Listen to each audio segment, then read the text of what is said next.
करोति वाचालं पङ्गुं लङ्घयते गिरिं यत्कृपातमहं वन्दे परमानन्दमाधवम्। श्रीमन्मदनगोपालं वृन्दारण्यपुरन्दरं श्रीगोविन्दं प्रपद्येऽहं दीनानुग्रहकारकम्।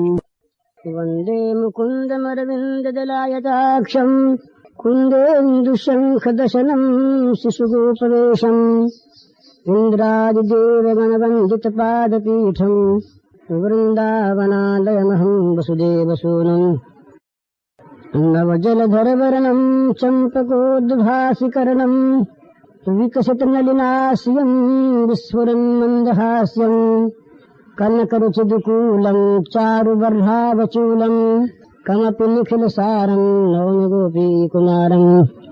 कोशलेन्द्रपदकञ्जमञ्जुलौ कोमलावजमहेशवन्दितौ जानकीकरसरोजलालितौ चिन्तकस्य मनभृङ्गसंज्ञनौ। श्रीहरिः प्रेमयमियमन्दरविरह भरतपयोधिगम्भीर प्रेम अमिय मंदर बिरह भरतपयोधिगम्भीर मथिकाढव सुर संतहित कृपा सिंधु रघुवीर। संसार के इतिहास में, संसार के आज तक के इतिहास में भरत सा उदाहरण कहीं कोई नहीं मिलता। और तुलसीदास ने भरत का चित्रण जिस रूप में किया, तुलसीदास जी ने भरत की जो मूर्ति देखी वो मूर्ति किसी ने नहीं देखी। जितने नाटक इतिहास काव्य जगत में हैं, शेक्सपियर के नाटकों में कुछ ऐसी चीजें आती हैं, पर जब भरत को देखते हैं तो उनके सामने सब के सब फीके पड़ जाते हैं। कि रामचरितमानस में कैकेयी के द्वारा भगवान राम के वनवास और भरत के राज्य का वरदान मांगने से लेकर और चरण पादुका लेकर भरत के लौटने तक का जो प्रसंग है ये अद्वितीय है। इसमें त्याग, इसमें प्रेम, इसमें भ्रातृप्रेम, स्वार्थहीनता का इतना सुंदर, इतना महान आदर्श चरित्र है कि वो यदि किसी के जीवन में आ जाए, किसी राष्ट्र में वो व्याप्त हो जाए तो उसका व्यक्तिगत या राष्ट्रगत जीवन इतना ऊंचा चढ़ जाता है जिसकी कोई सीमा नहीं। भरत के दर्शन रामचरितमानस में बालकांड में बहुत कम होते हैं, बड़े सुंदर होते हैं।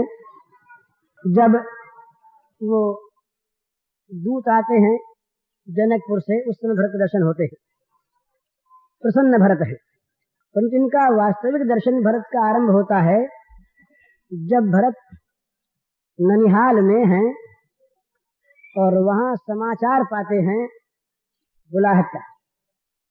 उस समय जब यहाँ महाराजा दशरथ का स्वर्गवास हो चुका है, तमाम राज्य में राम विरह और दशरथ के निधन का शोक छाया हुआ है, सब लोग दुखी हैं, सारा परिवार, सारा राज्य संतप्त है। उस समय गुरु वशिष्ठ के आदेश से उनको बुलाने के लिए धावन जाते हैं और वो धावन जब उनको ले करके आते हैं और अयोध्या में उनका प्रवेश होता है, उस समय से भरत के भव्य दर्शन और बड़ी ऊंची सत्य के दर्शन प्रारंभ होते हैं। तुलसीदास महाराज ने बड़ी सुंदरता के साथ इसका चित्रण किया है। वो ये इस प्रकार का चरित्र है, इस प्रकार का ये महान आदर्श है। इस आदर्श को यदि हम अपने जीवन में ढाल सकें तो भगवत प्रेम क्या वस्तु है और संसार में किस प्रकार से किसको रहना चाहिए, ये सब बातें प्रकट हो जाती हैं।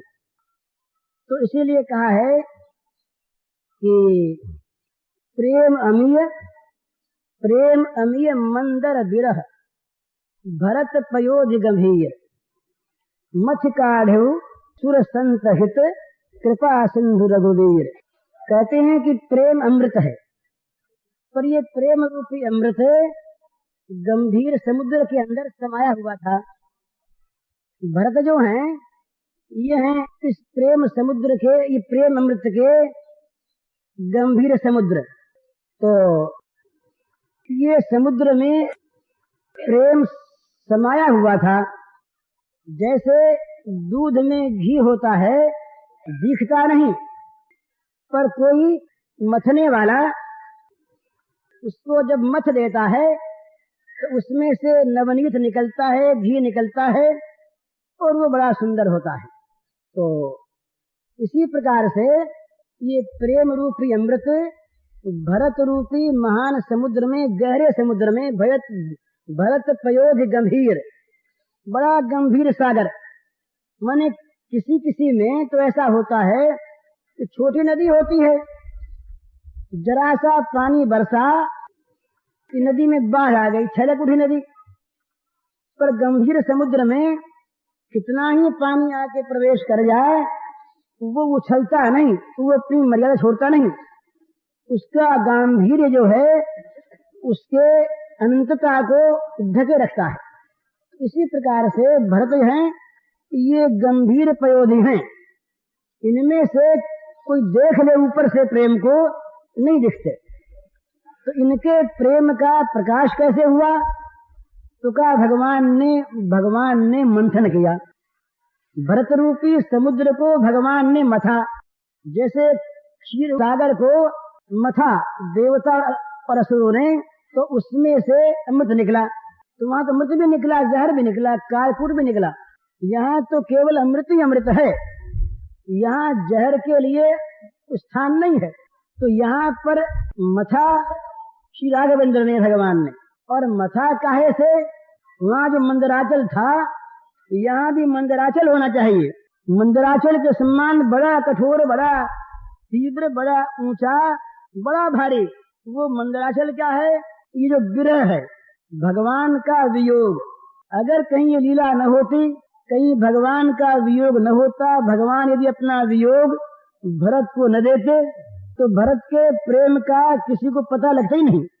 इतना गंभीर सागर है वो कि अपने मुंह से कभी भरत से निकलता ही नहीं कि मेरे में प्रेम है। इतना प्रेम प्रकट होने पर भी भरत ने कभी अपने को प्रेमी नहीं कहा। अपने को हमेशा भरत ने नीच माना। तो कभी किसी को मालूम होता ही नहीं कि भरत में प्रेम है।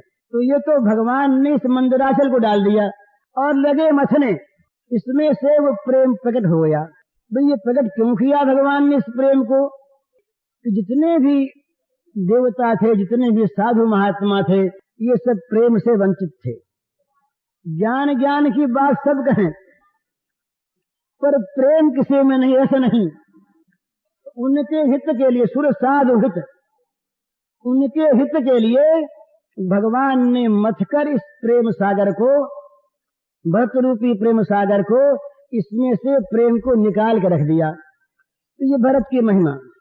तो भरत के प्रथम दर्शन हमें होते हैं इस रूप में, जब भरत अवध में लौट आते हैं। तो भरत जब लौटे तो भरत ने क्या देखा?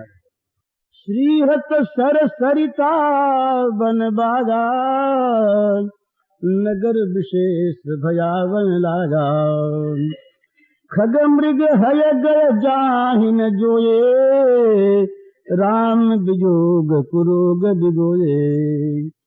नगर नारी नर निपट दुखारी, मनहु सबन सब संपत्ति हारी। भरत ने नगर में प्रवेश करते समय देखा कि जितने भी नगर के बाहर के बाग बगीचे रहे, जितने तालाब रहे, नदियां रहीं, वे सब के सब मानो भयानक हो रहे हैं। किसी में प्रसन्नता नहीं झलक रही है। नगर के अंदर प्रवेश किया तब तो नगर विशेष भयानक लगा। नगर तो विशेष रूप से भयानक जान पड़ा। कहीं कोई उत्सव नहीं, कहीं कोई उत्साह नहीं। नगर में उड़ने वाले पक्षी, पाले हुए पक्षी, राजघराने के, राज दरबार के हाथी घोड़े, सरदारों के हाथी घोड़े, गाय बैल आदि पशु, देखा सबको तो मानो सभी रो रहे हैं। राम के वियोग में मानो सबको इस प्रकार का एक असाध्य रोग लग गया है। उस रोग के मारे सभी क्षीण हैं, सभी मर्माहत हैं। खग मृग हय गय जाहिन जोए, राम वियोग कुरोग विजोए। राम के वियोग रूपी कुरोग से सब के सब संत्रस्त हैं। ऐसे जान पड़ते हैं कि मानो इनको असाध्य रोग हो गया है। उनको देखने से तरस आती है। फिर आगे बढ़े तो नगर के नर नारियों को देखा तो मानो वो भयानक दुख से भरे हुए, जैसे किसी की सारी संपत्ति लुट गई हो। मनु सबन सब संपत्ति हारी, मानो सबकी सारी संपत्ति लुट गई हो। इस प्रकार से सब के सब देख पड़े। अब जब पहले भरत जी कभी जाके आते थे तो नगर के लोगों में बड़ा उत्साह, हंस के देखते, हंस के बोलते, जोहार करते, प्रणाम करते, कुशल पूछते, बड़ा प्रेम था। पर आज क्या दशा है? पुरजन मिलहि न कहि कछु, गवहि जोहार ही जाए।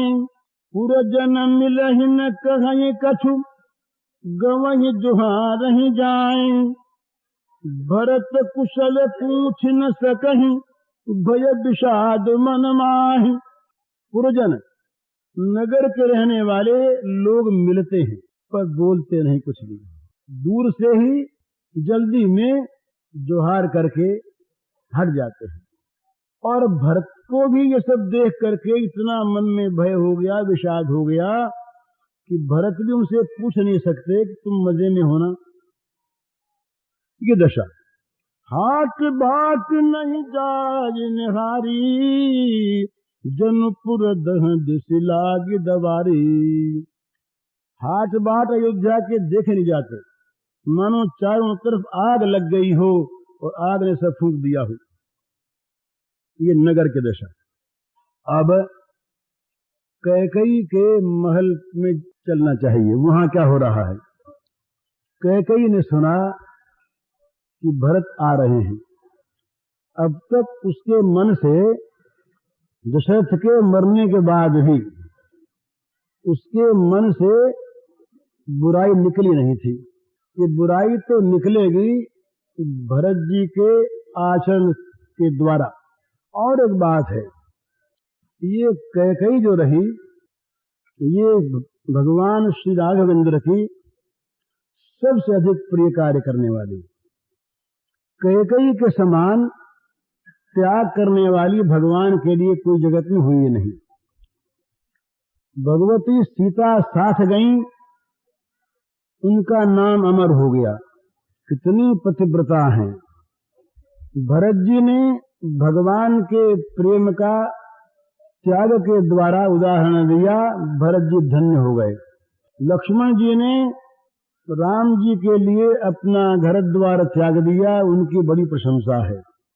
परंतु कैकेयी को बड़े शीलवान, बड़े मृदुभाषी भरत जी ने भी गाली दी। कैकेयी को ऋषि मुनियों ने बुरा कहा। कैकेयी को जगत का आज तक का इतिहास बुराई दे रहा है। बड़े बड़े बुरे संबोधनों से कैकेयी को पुकारा जा रहा है। पर कैकेयी ने किया क्या? कैकेयी ने किया राम काज। अगर कैकेयी भगवान को वन में न भेजती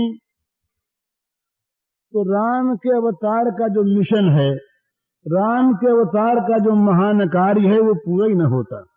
तो कैकेयी ने जन्म भर, जीवन भर और जगत के जीवन भर के लिए कलंक अपने ऊपर ले लिया, अपने प्यारे राम का काम करने के लिए। ये प्रेम का सबसे ऊंचा नमूना है, जहां प्रेम की कहीं तारीफ नहीं होती, जहां उसकी निंदा होती है। सारा जगत केवल अभी नहीं, हमेशा के लिए जिसके जीवन पर थूकता है, जिससे घृणा करता है, जिसे कुटिला, कलंकिनी, पापिनी, राक्षसिनी कुछ भी बताता है, पर जिसके जीवन में राम काज करने के सिवा कुछ और है ही नहीं। ये एक जगह प्रसंग आया, इसका कुछ नमूना अध्यात्म रामायण में है। जब ये वन में कैकेयी जी गईं तो राम अकेले में मिले।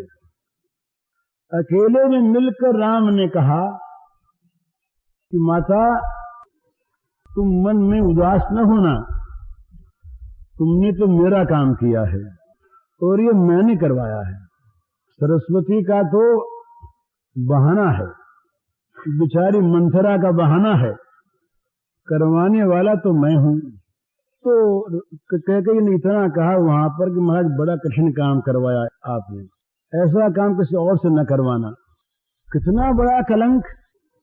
इसीलिए राम ने बार बार कहा कि मां कैकेयी को जो पापिनी कलंकिनी मानेगा उसको नरकों की प्राप्ति होगी, क्योंकि राम जानते हैं कि कैकेयी से प्रिय कार्य मेरा कोई करने वाला है ही नहीं।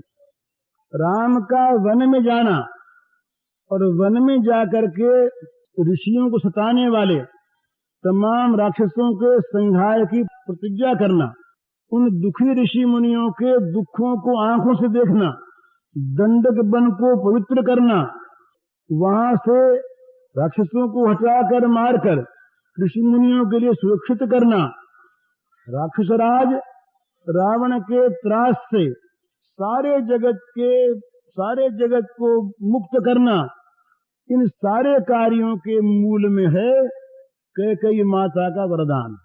तो कैकेयी माता के समान भगवान का प्रिय कार्य करने वाले, ये प्रेमियों के लिए समझने की बात है। बहुत तारीफ मिले, प्रशंसा मिले और भगवान का या किसी महात्मा का वो प्रिय पात्र कहलावे और भगवान के साथ साथ उसकी भी पूजा हो, इस प्रकार की स्थिति में तो भक्त बनना बहुत सहज है। उसमें एक गौरव मिलता है, महत्ता मिलती है, मान मिलता है, कीर्ति मिलती है, पूजा मिलती है। पर जहाँ इसके बदले में तिरस्कार मिलता हो, अपमान मिलता हो, निंदा मिलती हो, हमेशा के लिए नाम पर कालिख लगती हो, ऐसी स्थिति को स्वीकार करके और अपने इष्ट का प्रिय कार्य करना, ये बहुत बड़ी ऊंची बात है। जगत के इतिहास में कैकेयी के समान ऐसा कार्य करने वाला कोई मिलता नहीं। एक भगवान के सिवा सबने कैकेयी की निंदा की। वशिष्ठ महाराज भी रूठ गए, उन्होंने भी गालियां बक दी, पति के द्वारा तिरस्कृता हो गई, पुत्र के द्वारा तिरस्कृता हो गई, मुंह दिखाने लायक नहीं रही कहीं कैकेयी। पर कैकेयी का उज्ज्वल चरित्र ये राम ने देखा, राम ने तारीफ की, राम ने लोगों को रोका कि कोई इनकी निंदा मत करो, करने वाला पापी होगा, और राम ने स्वयं तारीफ की। राम ने कैकेयी की मन से पूजा की, सबसे पहले कैकेयी से मिले। इसका ये अर्थ नहीं कि वो विरोधिनी थी, ये नीति के प्रसंग में ये भी कहा जा सकता है। तो कैकेयी के संबंध में यहाँ जो कुछ भी वर्णन आवे, आप लोगों में से कोई भी उनके प्रति, तो कैकेयी के महल में अब चलिए। कैकेयी के मन में बुराई अब तक बनी हुई है। कैकेयी ने ये मन में निश्चय कर रखा है कि भरत आवेंगे और जो कुछ मैंने भरत के लिए किया है ये मैं भरत से प्रसन्नता पूर्वक कहूंगी, बताऊंगी, और मेरा बेटा भरत प्रसन्न हो जाएगा। भरत राज गद्दी पर बैठेगा और मैं देखूंगी। जब मनुष्य किसी स्वार्थ में फंस जाता है, किसी स्वार्थ में आसक्त हो जाता है, तो उसको अपने स्वार्थ की सिद्धि के सामने सबका विनाश, सबकी हानि और अपनी बड़े से बड़ी हानि भी कुछ नहीं मालूम होती। वो समझता है मैं लाभ में हूं। राम का वियोग हो गया, पति देवता चल बसे। नगर भर में निंदा है, ये सब कुछ है, पर कैकेयी के मन में जो स्वार्थ है और जिस स्वार्थ सिद्धि का उसके मन में अब तक बड़ा उत्साह है, ये उत्साह तो मंद तब होगा जब भरत कैकेयी के प्रस्ताव को स्वीकार कर देंगे। जब भरत तिरस्कार करेंगे तब कैकेयी घबराएगी। अब तक तो कैकेयी के मन में बड़ा उत्साह है, उल्लास है। तो कैकेयी क्या करती है? आवत सुत सुनी कैकेयी नंदिनी, हर्षीद विपुल जलरुह चंदनी। सजियारती मुदित उठ धाई, द्वार ही भेंट भवन ले आई। भरत दुखित परिवार निहारा, मानहु तुहिन बनज बनु मारा। कैकेयी हर्षित यही भांति, मनहु मुदित दवलाज किराती। सुतई ससोच देखी मनु मारे, पूछती नैहर कुशल हमारे। सकल कुशल कही भरत सुनाई, पूछी निज कुल कुशल भलाई। कहु कहतात कहाँ सब माता, कहाँ सिय राम लखन प्रिय भाता। कैकेयी का बुराई भरा मन इस आशा में है कि भरत आते ही प्रसन्न हो जाएगा मेरी सारी बातों को सुनकर। तो बड़े आनंद में, उल्लास में, पति मर चुके हैं, पति की लाश अब तक जलाई नहीं गई है, वो कैकेयी ने आरती से आरता बनाया, आरती की थाली बनाई और दौड़ी उठकर, मनोरथ पूर्ण हो रहा है ना, और दरवाजे पर जाकर के भरत को अंदर ले आई आरता उतार करके। भरत ने देखा एक माँ कैकेयी के सिवा तमाम घर की दासियां भी भरत जब कभी महल में आते, चाहे वो कौशल्या के महल में आवे और चाहे माँ कैकेयी के आवे, जब वो महल में आते तो तीनों माताएं नहीं, और माताएं थीं, वे सब भी इकट्ठी हो जाती, सब स्वागत करती, हर्ष मनाती। आज देखा तो कोई माता वहां पर नहीं सिवा कैकेयी के। और जितने लोग दिखे परिवार के, वो सब मानो दुखी, ऐसे दुखी कि मानो कमल के बन पर हिम पड़ गया हो, बर्फ पड़ गई हो और कमल का बन तमाम जल गया हो। पर साथ ही ये देखा, विरोधी चीज देखी, साथ ये देखा कि सारा परिवार दुखी है, सब परिवार संतप्त है, महल मानो मुरझा गया। लेकिन देखा विरोधी चीज कि कैकेयी बड़ी हर्षिता हैं, उनके मुंह पर मुस्कान है, कैकेयी जी हंस रही हैं। तो कभी कहते हैं कि वो ऐसी प्रसन्न मालूम होती थी कि जैसे वन में आग लगाकर भिजनी है वो प्रसन्न होती है। तो ये देख करके भरत का चेहरा उदास हो गया। तो कैकेयी के मन में दूसरी बात है ना, ये जरा ध्यान दीजिए किस प्रकार की मनोवैज्ञानिक स्थिति होती है। कैकेयी ने अपने को सफल माना कि मैंने राम का वनवास मांग लिया और भरत का राज्य मांग लिया, तो राम वन में गए, बड़ा अच्छा हुआ, कंटक मिट गया, यहाँ रहते तो कुछ आपद विपद थी, और दशरथ महाराज मर गए, ये भी कोई बुरी बात नहीं हुई। वो रहते और वो कुछ राम के पक्ष की बात कहते तो शायद भरत लट जाते। ये उसके अपने मन की कल्पनाएं हैं। तो यहाँ जो कुछ हुआ है इसकी तो उसे चिंता नहीं है, इसका तो उसके मन में हर्ष है। परंतु उसके मन में जब भरत को उदास देखा, ये चिंता हुई कि हमारे पीहर में तो सब खुशी है ना, ये जो उदास है तो शायद वहां कोई घटना हो गई हो। यहाँ की घटनाएं जो हुई ये तो उसके आनंद को बढ़ाने वाली है, चाहे पति मरे तो चाहे राम का वियोग हुआ। तो सुतई सोच देखी मन मारे, पूछती नैहर कुशल हमारे। पुत्र को मन मारे हुए दुखी देखकर और कैकेयी ने पूछा कि भैया सब हमारे पीहर में प्रसन्न तो है ना? तो भरत जी ने कहा सब प्रसन्न है। पर भरत जी ने साथ ही पूछा कि मैया हमारे यहाँ तो सब प्रसन्न है ना? उदास देखा सब। तो भरत जी क्यों पूछते? आज कोई माता नहीं है, आज कोई भैया पास नहीं है। नहीं भरत आवे और राम भरत का आना सुन करके न मिलने आवे, बड़े भाई की बात नहीं, वहां तो स्नेह का सागर उमड़ता है। तो भरत जी ने कहा कहूँ कह तात कहाँ सब माता, कह सिय राम लखन प्रिय भाता।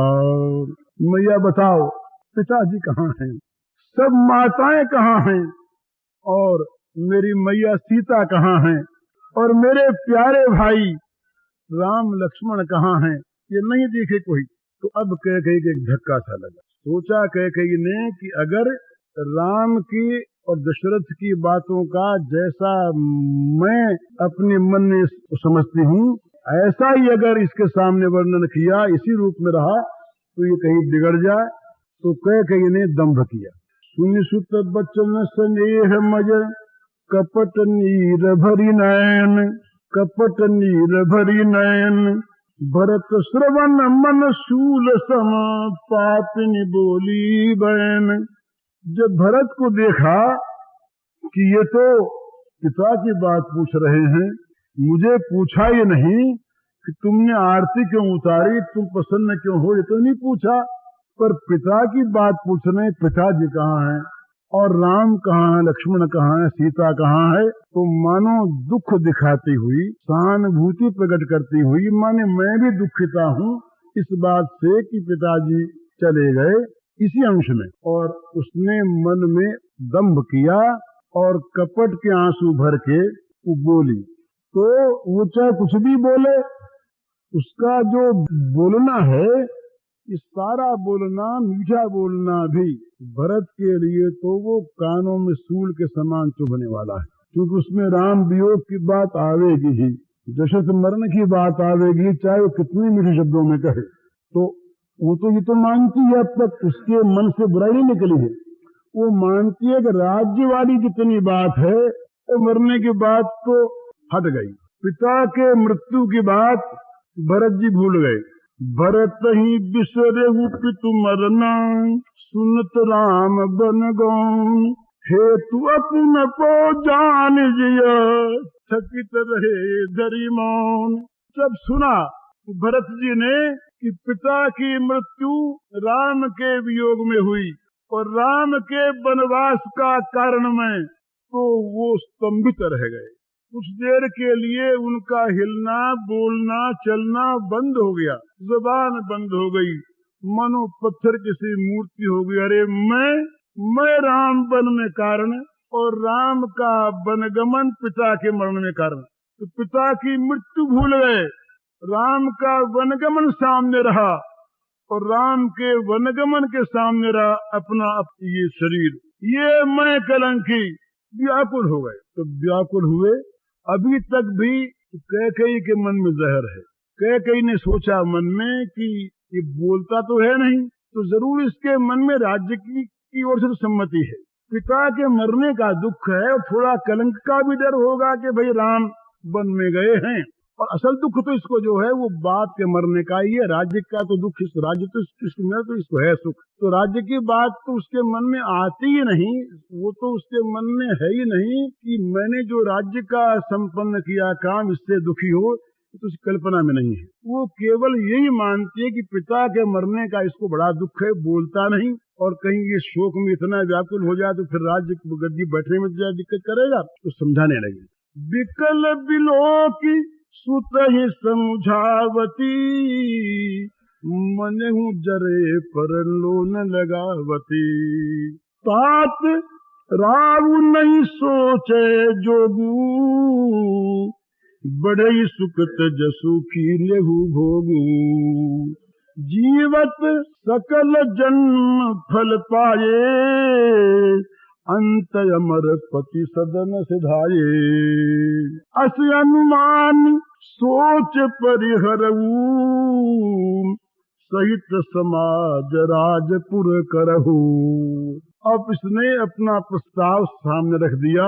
ये बोली, हंसकर बोली, पुत्र को विकल देखकर हंसकर समझाती हुई बोली, मानो घाव पर नमक छिड़क रही हो।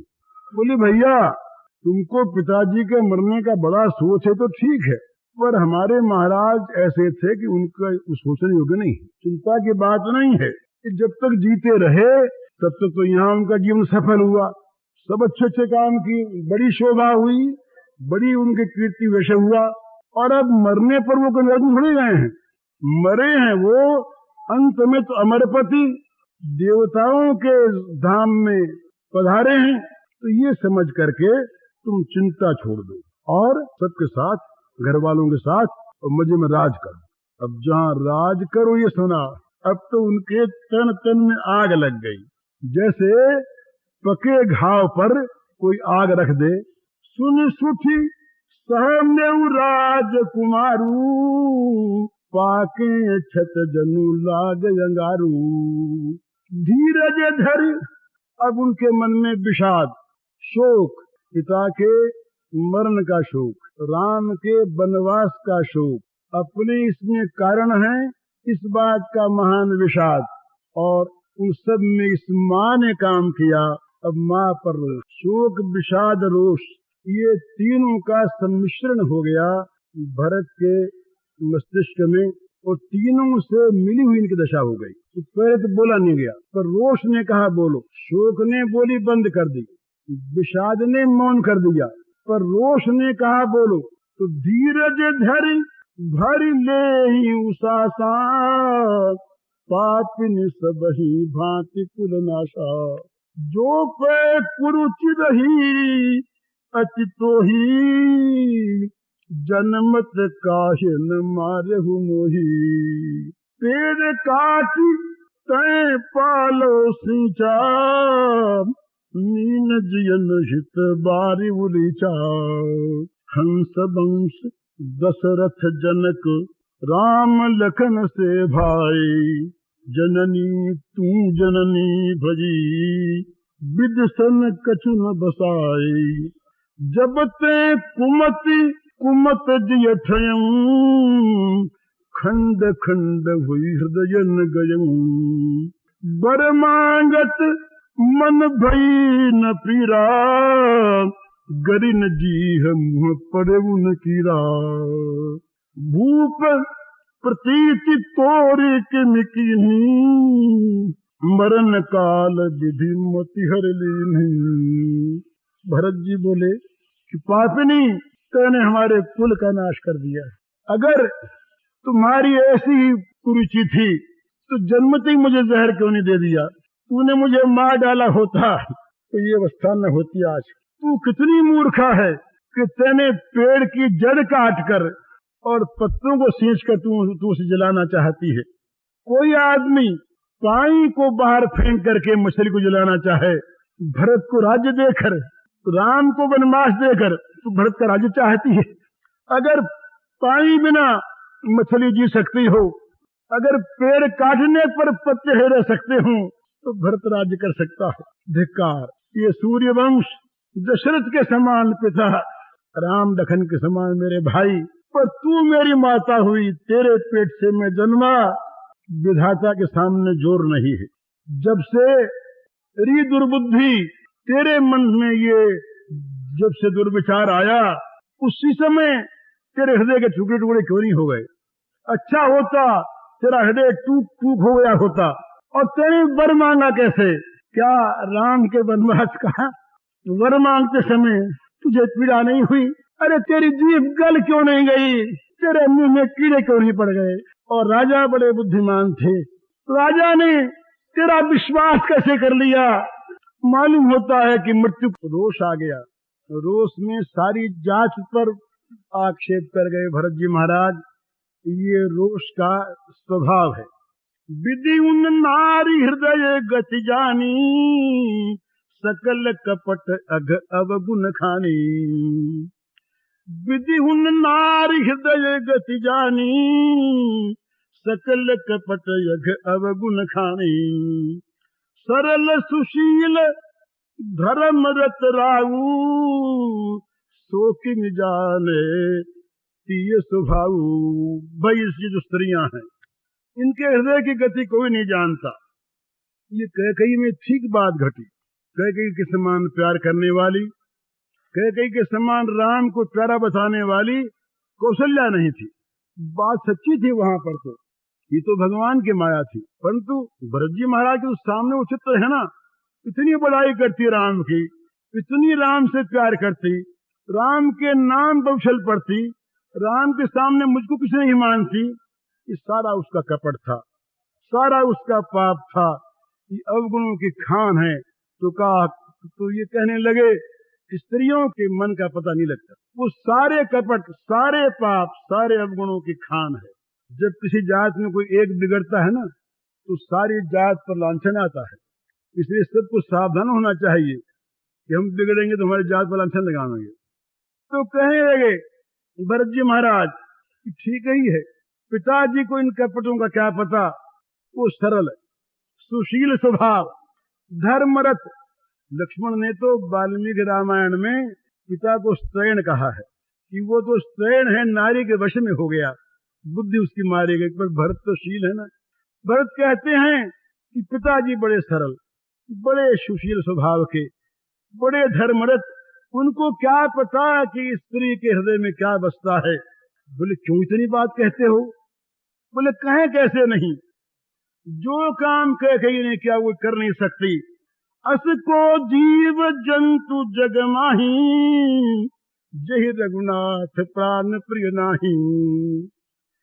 अस को जीव जंतु जग माही, जहि रघुनाथ प्राण प्रिय नाही। भेयति अहित राम ते उत्तोही, को तू हसी सत्य कहु मोही। जो हसी सो हसी मुंह मसिलाई, आंख ओट उठ बैठ ही जाई। भरत जी ने कहा कि संसार में कोई ऐसा प्राणी है भी, जीव जंतुओं में कोई भी, जिसको राम प्राण प्रिय न हो। जो राम मनुष्य ही नहीं, पशु पक्षी कीट पतंग सबके प्राण प्रिय, वो राम तुझे खाने लगे, वो राम तुझको अहित करने वाले लगे, तू है कौन बता। जीव नहीं कर सकता ऐसी बात, जंतु ये सांप नहीं करता ऐसी बात, सिंह नहीं करता ऐसी बात, कुत्ता नहीं करता ऐसी बात, गधा नहीं करता ऐसी बात। तू कौन है ये तो बता। रोष आ गया कि जो कुछ भी हो, तू जो हो सो हो, मुंह में कालिक पोत कर अलग बैठ जा, मुझे मुंह मत दिखा, चली जा अलग, मुंह में कालिक पोत ले। जो हसी सो हसी मुंह मसलाई, आंखी ओट उठू बैठे ही जाई। जा बैठ जा अलग, मुंह मत दिखा मुझे। कैकेयी की सारी आशा पर तुषारपात हो गया। फिर बोले, अब रोने लगे। माता का रोष जो था वो अब विषाद में परिणत हो गया। राम विरोधी हृदय ते प्रकृत की नभी मोह, मोह समान को पात की, बाज कहूं पछुतोई। मेरे मन का जो पाप था, मेरे मन में जो राम का विरोध था, विधाता ने उसे आज प्रकट कर दिया। अथवा मैं राम विरोधी हूं, ये बात आज विधाता ने सबके सामने प्रकाशित कर दी। मेरे समान कौन पापी है, तुझको तो मैं व्यर्थ ही दोष देता हूं। सारे पाप का मूल तो मैं ना, मैं न होता तेरे मन में बात आती क्यों।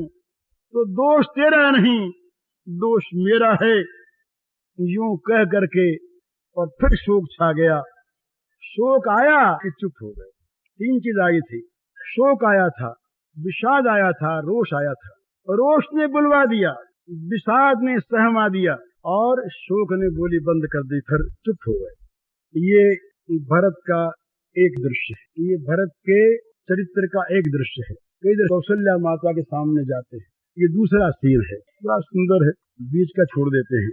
भरत जी ने सोच लिया मन में कि ये माँ तो मेरी माँ नहीं, इस माँ का तो मुंह देखना पाप, भरत जी ने सोचा कि इस महल में ठहरना, पानी पीना, बैठना, उठना ये भी पाप।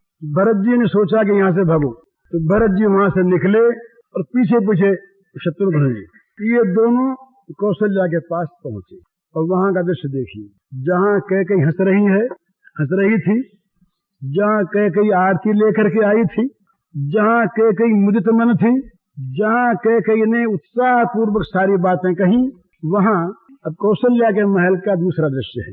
मलिन बसन विबरन विकल कृष शरीर दुख भार। मलिन वसन विबरन विकल कृष शरीर दुख भार। कनक कलप बर बेली बन मानहु हनी तुषार। भरत जी ने जाके देखा मैया को, मैले कपड़े पहने हुए हैं, अंग का रंग बदल गया है, विवर्ण हो गई हैं, विकल हैं, व्याकुल हैं, शरीर सूख गया है, दुख का भार सह नहीं पा रही हैं, मानो कनक कल्प वृक्ष की लता पर हिमपात हो गया। ये दशा। भरत सामने पहुंचे, भरत प्रणाम नहीं कर पाए। भरत सामने पहुंचे, भरत को देखते ही भरत ही देखी मात उठ धाई, मूर्छित अवन परी झई। भरत को देखते ही माँ उठी, दौड़ी, पर मारे शोक के विकल हो गई, मूर्छा आ गई और जमीन पर पड़ गई धराम। देखत भरत विकल भजे भारी, परे चरण तन दशा दुसारी। भरत ने देखा ये दशा, बड़ी व्याकुलता हुई, मन में आया ही कि ये कुलांगार इसका कारण है। पड़ गए माँ के बगल में, गिर पड़े, चरणों में गिर पड़े, कहने लगे मात तात कह दे देखानी, कह सिंह राम लखन दो भाई। कैकेयी कत जननी जग माझा, जो जनमित भजी काहे न बांझा। कुल कलंक जय जनम हूँ मोही, अपजस भाजन प्रियजन द्रोही। कोटि भुवन मोहि सरिस अभागी, असि गति तोरी मातु जहि लागी। पितु सुरपुर बन रघुबर केतु, मैं केवल सब अनरथ हेतु। दिग मोहि भजहु बेनु बन आगी, दुसह दाह दुख दूषण भागी। काल में उनकी बुद्धि मारी गई, व्याकुल होकर के भरत रोने लगे। बोले मैया पिताजी कहाँ हैं, पिताजी को दिखा दे। और सीता मैया, मेरे प्यारे भाई राम लक्ष्मण कहाँ है बता। अरे मैया, ये जगत में कैकेयी ने क्यों जन्म लिया, और अगर जन्मी थी तो ये बांझ क्यों न रह गई, जिसने इस कुल कलंकी भरत को जन्म दिया, जो अपने प्यारों का द्वेषी, तो सारे संसार में कीर्ति का अकीर्ति का जिसने कलंक प्राप्त किया। मैया, मेरे समान तीनों लोकों में अभागा कौन है कि जिसके कारण से तेरी आज ये दशा है। तू बड़ी है। मेरे पिता स्वर्ग सिधार गए, रघुकुल चंद्र जो हैं भगवान, ये आज वन में हैं। इन सारे अनर्थ का मूल कारण तो मैं हूँ। मुझे धिक्कार है, मैं इस बांस के बन के लिए आग बन गया। ये कहते कहते भरत व्याकुल हो गए। माता की मूर्छा टूट गई भरत की दशा देख करके। मातु भरत के बचन मृदु, सुनि पुनि उठी संभारे। लिए उठाई लगाई उर, लोचन मोचति बारी। कौशल्या मैया ने देखा कि मेरा भरत कहीं मर न जाए, सावधान हुई, दुख को संभाला। उसके मृदु वचनों से भरत के मैया में चेतना आ गई। मैया ने उठ के क्या किया, भरत को उठाया, छाती से लगा लिया और अपनी आंखों से उसके सिर का अभिषेक करने लगे। बड़ी सलहदया माता। सरल सुभाय माँ यही लागे अतहित मनहु राम फिर आए। स्नेह उमड़ा माता का, हृदय से लगा लिया माता ने। फिर शत्रुघ्न जी को खींचा, हृदय से लगा लिया। हृदय में दो चीज है, तो माता के हृदय में दो चीज है इस समय। एक शोक है, शोक बीती हुई बात का शोक, राम बन गए। शोक होता है बीती हुई बात का। तो राम का वनगमन और स्वामी का मरण, ये दो शोक है, ये जाते नहीं मन से। और भरत का ये हाल देख करके मन में प्रेम उमड़ा, स्नेह उमड़ा। तो भेट वो बहुरी लखन लघु भाई, शोक स्नेह हृदय समाई। कौशल्या के हृदय में शोक और स्नेह इस समाते नहीं है। लोग खड़े थे आसपास, कई का तो मंदिर सुना था। यहाँ जब राम जी आए तो सब लोग खड़े, बहुत लोग खड़े, सबने देखा। तो राम के माता की दशा देख करके सब लोगों के मन में भक्ति हो गई, श्रद्धा हो गई। कहा भाई राम की माँ है ना, ऐसे क्यों न होती। देखी स्वभाव कहत सब कोई, राम मातु वसु काहे न होई। राम की माता है ना, क्यों नहीं ऐसी होती। माता भरत गोद बैठारे, आंसू पहुंची मृदु वचन उचारे। माता ने भरत को बैठा लिया गोदी में और आंसुओं को अपने हाथों, अपने आंचल से पहुंचकर बहुत मीठी बोली। शोक की बात नहीं, कहीं शोक की बात मैं कहूँ तो भरत का क्या हो, समझाती है। अजऊ बच्छ बलि धीरज धरहु, कुसम उसम शोक परिहरहु। उल्टा समझाती है माता कि बेटा वत्स धीरज रख, बुरा समय जानकर शोक छोड़ दे। जनिमा नहु ही हानि गलानी, काल कर्म गति अघटित जानी। भाई काल कर्म की जो गति है, अघटित है, होनी होती है, ये समझकर धीरज धरो, हानि गलानी को छोड़ दो। और जो भरत जी ने बुरा भला कहा ना माँ को, कितना ऊंचा चरित्र है कौशल्या का। वो कैकेयी के लिए कुछ नहीं कहती बल्कि समझाती है। काहुई दोष देहु जनिता था, भाव मुहि सद विधि बाम विधाता। शोक निकल गया मुंह से, स्नेह था, स्नेह से समझा रही थी पुत्र भरत को बड़े प्यार के साथ। बोली बेटा किसी को दोष मत दो, ये तो विधाता मेरे लिए उल्टा हो गया। शोक याद आ गया, दशरथ की मृत्यु याद आ गई, वनगमन याद आ गया। फिर बोली कि न मालूम विधाता की क्या इच्छा है, मैं बेटा जी रही हूं ना अब तक, मालूम नहीं मुझे विधाता और क्या क्या दिखावेगा। मैंने सुख देखा, मैंने राम को देखा, सीता का विवाह देखा, आज मैं देख रही हूँ स्वामी नहीं है, राम लक्ष्मण सीता तीनों वन में गए हैं, पता नहीं विधाता और क्या दिखावेगा। जो एते हूँ दुख मोहि जियावा, अजहू को जान नहीं कातई भावा। इतने दुख पर भी जिस विधाता ने मुझको जला रखा है, पता नहीं कि उसके मन में क्या है तो और क्या करने वाला है। अब बताने लगे क्या हुआ। पितुआयसु भूखन बसन, तात तजे रघुवीर, विस्मय हरसन हृदय कछु, पहरे बल कर चीर। बेटा पिता की आज्ञा जानते ही राम ने गहने उतार दिए, राम ने अपने कपड़े उतार दिए। उसके मन में मैंने देखा न कोई हर्ष था, न कोई शोक था, न कोई आश्चर्य था, मन कुछ हुआ ही नहीं। उसने खुशी खुशी बलकर वस्त्र पहन लिए। मुख प्रसन्न मन रागन रोषु, सब कर सब विधि करि परितोषु। चले विपिन सुनि सिय संग लागी, रहहि राम चरण अनुरागी। सुनतई लखन चले उठी साथा, रहहि जतन किए रघुनाथा। तब रघुपति सब ही सिरुनाई, चले संग से अरु लघु भाई।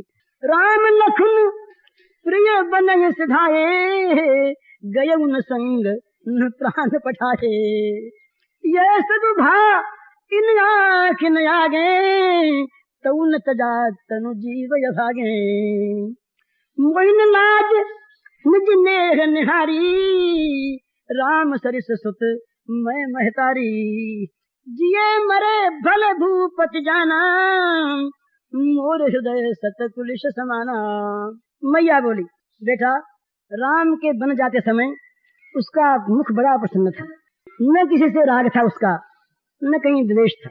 जब राम बन जाने लगा तो सीता साथ बोली तो माँ समझाया नहीं। बेटा उसका राम के चरणों में बड़ा प्रेम था, वो मानी नहीं। और जब राम चलने लगे तो लक्ष्मण भी उठकर साथ हो लिए। लक्ष्मण को राम ने समझाया पर लक्ष्मण माने नहीं। तब राम ने उनको भी साथ ले लिया, सबको सिर नवाया। इस प्रकार से बेटा देख, राम लक्ष्मण सीता तीनों वन को चले गए, लेकिन मैं भागनी, न मैं साथ गई और न मैंने प्राणों को साथ भेजा। इन्हीं आंखों के सामने ये सब घटनाएं हो गई, पर इस अभागे जीव ने शरीर का त्याग नहीं किया। ऐसी अभागी में हूँ।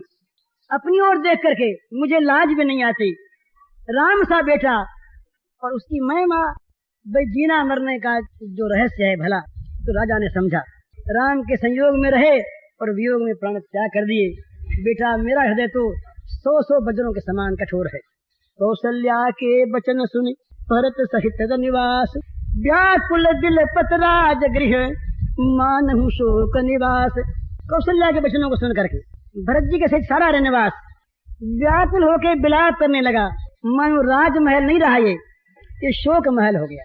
व्याकुल बिलपत राज गृह मानहु शोक निवास। राजमहल नहीं रहा, ये शोक महल हो गया। बिलपई विकल भरत दो भाई, कौशल्या लिए हृदय लगाई। भांति अनेक भरत समझाए, कही विवेकमय वचन सुनाए। भरत मातु सकल समझाई, कई पुराण सुच कथा सुहाई। छल विहीन सुच सरल सुबानी, बोले भरत जोरी जुग पानी। भरत को व्याकुल विलाप करते देखा, शत्रुघ्न जी को रोते देखा, रविवास सारा रो रहा। कौशल्या जी ने धीरज किया मन में, ये अगर रोना यूं चलता रहा, ये प्रवाह क्रंदन का इसी प्रकार अगर बहता रहा तो न मालूम भरत की क्या दशा होगी। माता को सोच है इस समय भरत का। तो कौशल्या ने भरत को उठा के छाती से चिपका लिया, समझाया बहुत, बड़े बड़े विवेक के वचन सुनाए कौशल्या मैया ने। जब भरत संभला तो माँ के आंसू झरने लगे। माँ व्याकुल हो गई। तब भरत जी संभल के समझाने लगे। भरत जी ने बार बार समझाया, पुराणों की वेदों की बहुत सी कथाएं बहुत सुंदर सुनाई। भरत ने देखा कि माँ माई है, माँ के मन में कोई संदेह नहीं है, माँ के मन में मेरी ओर से बड़ा प्रेम है। कितना प्यार माँ का, माँ कैसा करती है।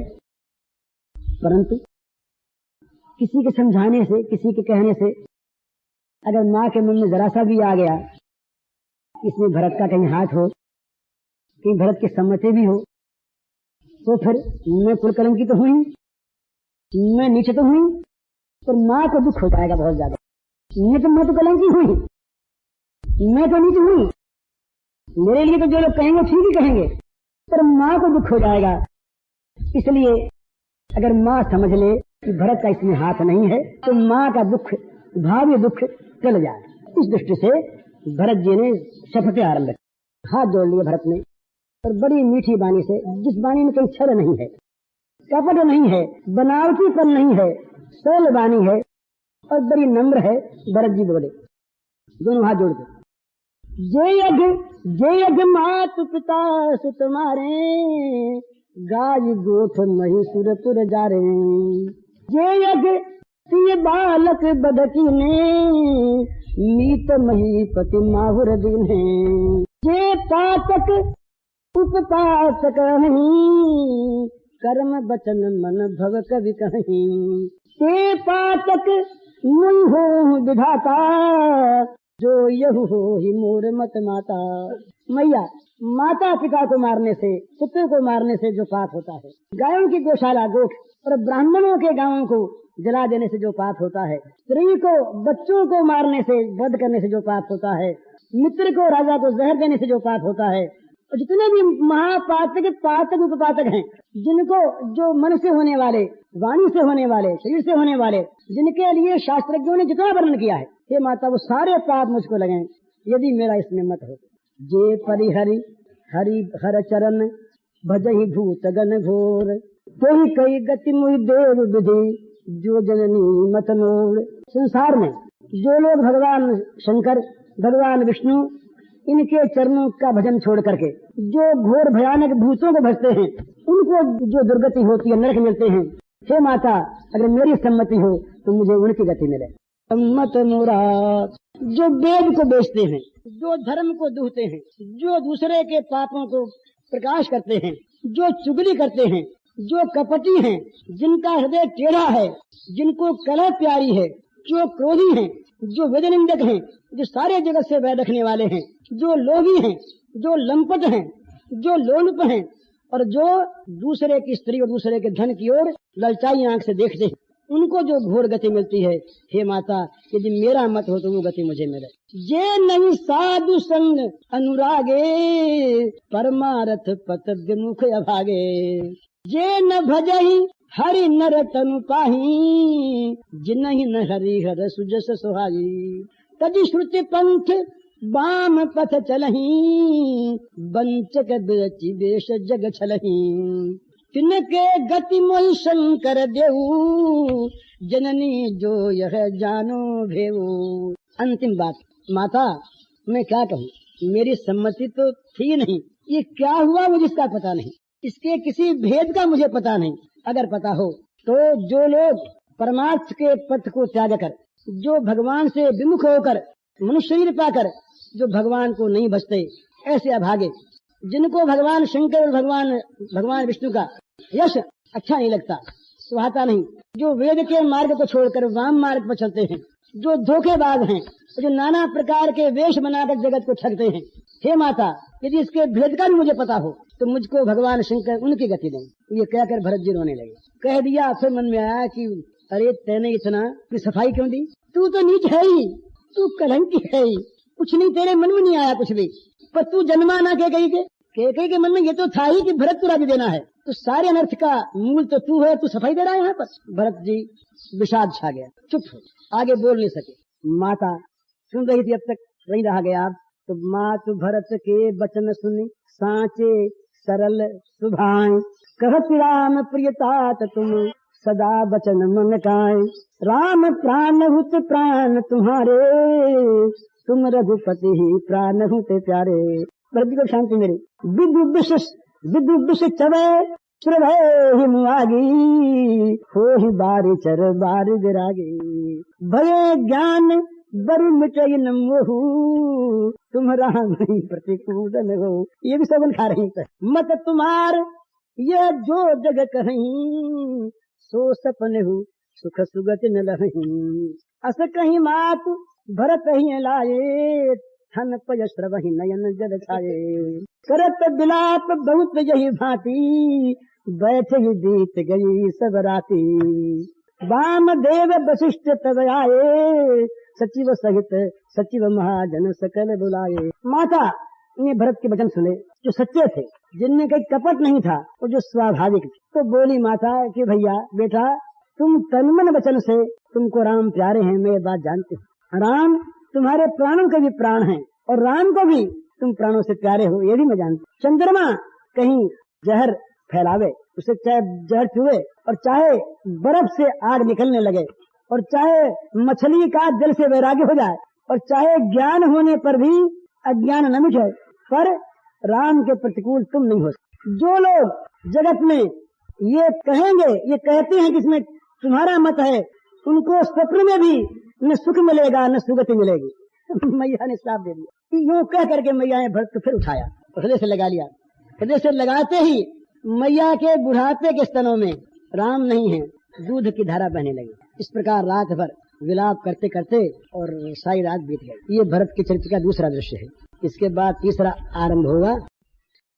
करोति वाचालं पंगुं लंघयते गिरिं